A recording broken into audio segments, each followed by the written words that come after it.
अस्सलाम वालेकुम फ्रेंड्स, मैं हूं आपका होस्ट मोहम्मद अतीक। उम्मीद करता हूं कि आप सब खैरियत से होंगे। दोस्तों, आज की इस वीडियो में मैं आपको बताने वाला हूं कि आप एक्सेल के फार्मूलाज में जो एरर आते हैं, आप उनको कैसे जो है दूर कर सकते हैं।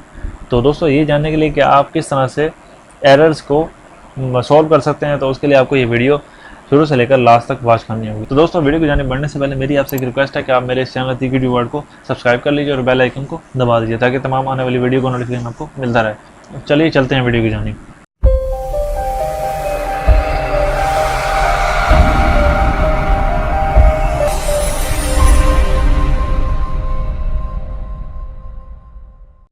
तो दोस्तों, आपको ये समझाने के लिए कि एक्सेल के फार्मूलाज में जो एरर आते हैं वो किस वजह से आते हैं और उनको कैसे दूर किया जाए, तो उसके लिए मैंने एक टेबल क्रिएट किया हुआ है और उसमें सारे एरर्स जो है आपको नज़र आ रहे हैं, जो कि आपको बेसिकली एक्सेल में दिखाई देते हैं। तो सबसे पहले मैं आपको बताता हूँ कि नेम वाला जो एरर है, नेम वाला एरर क्यों आता है। तो नेम वाला एरर उस सूरत में आता है जब आप फार्मूला गलत लिखते हैं, तो उस वक्त यहाँ पर नेम टाइप वो आ जाता है। मिसाल के तौर पर यहाँ पर मैं इक्वल लिखता हूँ, सम की जगह यहाँ पर मैं जैसे लिख देता हूँ सन। तो यहाँ पर मैं ब्रैकेट ओपन करता हूँ, यहाँ पर जैसे इस जो यहाँ पर ये मार्क्स नज़र आ रहे हैं, इसे मैं रेंज जो है सेलेक्ट कर लेता हूँ, ब्रैकेट को क्लोज कर देता हूँ, एंटर प्रेस करूँ। तो दोस्तों, जब ये नेम लिखा हुआ है तो आपको ये समझ जाना चाहिए कि आपके फार्मूला में कहीं ना कहीं गलती है, जिसकी वजह से यहाँ पर नेम का एरर लिखा हुआ आ रहा है। तो अब मैं इसे सॉल्व करने के लिए यहाँ पर जैसे इक्वल SUM सम ब्रैकेट ओपन, इस रेंज को दोबारा सेलेक्ट करता हूँ और यहाँ पर ब्रैकेट क्लोज, एंटर प्रेस करता हूँ। अब ये बिल्कुल से ठीक से यहाँ पर हमें शो करवा रहा है। यहाँ पर हमने सन लिखा था, इसी वजह से यहाँ पर नेम का एरर शो करवा दिए। तो दोस्तों, दूसरे एरर का नाम है वैल्यू। ये वैल्यू का एरर तब आता है जब आप किसी न्यूमेरिक वैल्यू के साथ टेक्स्ट की वैल्यू को भी सेलेक्ट कर लेते हैं। मिसाल के तौर पर अब मैं यहाँ पर वैल्यू वाला जो एरर है यहाँ पर शो करवाता हूँ। जैसे इक्वल, यहाँ पर मैं English plus Urdu plus math plus यहाँ पर नेम जो है, नेम भी यहाँ पर सेलेक्ट कर लेता हूँ, एंटर प्रेस करूँगा तो यहाँ पर वैल्यू का एरर आ जाएगा। अब ये इसलिए शो करवा रहा है कि आपने किसी टेक्स्ट की वैल्यू को भी सिलेक्ट कर लिया है, तभी यहाँ पर वैल्यू का एरर शो करवा रहा है। तो इससे बचने के लिए कि मतलब ये एरर जो है शो ना हो, तो उसके लिए आपने करना ये है कि आपने प्रॉपर फार्मूला का यूज़ करना है। मिसाल के तौर पे यहाँ पर मैं जैसे इक्वल सम ब्रैकेट ओपन, और अब मैं सभी जो है सेल को सेलेक्ट कर लेता हूँ, ब्रैकेट को क्लोज करता हूँ, एंटर प्रेस करता हूँ। तो अब यहाँ पर कोई एरर शो नहीं हुआ।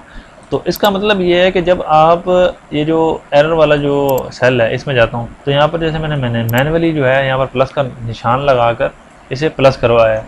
तो अगर मैं उसे प्रॉपरली फार्मूला के ज़रिए करवाऊँगा तो ऑटोमेटिकली जो है वो टेक्स्ट को इग्नोर कर देगा और जो न्यूमेरिक वैल्यूज़ है उनको प्लस कर देगा। तो दोस्तों, तीसरा जो एरर है वो डिव का एरर है। डिव का एरर उस वक्त आता है जब हम परसेंटेज निकालते हुए दूसरी वैल्यू को ज़ीरो कर देते हैं, तो उस वक्त ये एरर शो होता है। जैसे मिसाल के तौर पर जैसे मैथ में 60 लिखा हूँ, यहाँ पर मैं ज़ीरो कर देता हूँ। अब यहाँ पर मैं जाकर जैसे इक्वल, अब मैं उर्दू वाले मार्क्स को सेलेक्ट कर लेता हूँ, यहाँ पर स्लैश मैथ वाले मार्क्स, यहाँ ज़ीरो जो है, एंटर प्रेस करता हूँ। तो अब यहाँ पर डिव का एरर आ रहा है, मतलब यहाँ पर ये स्लैश नज़र आ रही है आपको, स्लैश के जो बाद जो है ज़ीरो नज़र आ रहा है। मतलब वो कह रहा है कि आपकी जो वैल्यू जो है स्लैश के बाद ज़ीरो है, तो इसलिए यहाँ पर ये डिव एरर शो करवा रहा है। तो दोस्तों, जब ये एरर आए डिव का, तो आपको समझ जाना चाहिए कि स्लैश के बाद ज़ीरो टाइप है, तभी ये डिव का एरर शो हो रहा है। तो यहाँ पर जैसे मैं दोबारा से इक्वल लगाता हूँ, अब मैं इंग्लिश वाले जो मार्क्स हैं इसे मैं स्लैश के साथ ये उर्दू के साथ तकसीम करता हूँ, एंटर प्रेस करता हूँ। तो अब ये बिल्कुल ठीक से जो है यहाँ पर शो करवा दिया। तो ये था तीसरा जो है एरर। अब चौथे एरर की तरफ बढ़ते हैं। चौथा एरर है हैश का एरर। हैश का एरर जैसे मिसाल के तौर पर यहाँ पर मैं लिख देता हूँ 7, एंटर प्रेस करता हूँ, यहाँ पर हैश शो हो रहा है। तो ये एरर उस वक्त आता है जब आपकी यहाँ पर सेल की स्पेस जो है कम नज़र आ रही है। तो अब मैं यहाँ पर दोबारा से टाइप करता हूँ, ये बिल्कुल ठीक से टाइप होगा। तो अब ये बिल्कुल इस सेल की स्पेस के दरमियान जो है टाइप हुआ है, इसलिए यहाँ पर ये एरर शो नहीं करवाया। और ये सेल की स्पेस से बाहर शो हो रहा है, इसलिए यहाँ पर हैश जो है शो करवा रहा है। हैश का मतलब ये है, मतलब इस सेल से ज़्यादा डाटा यहाँ पर मौजूद है।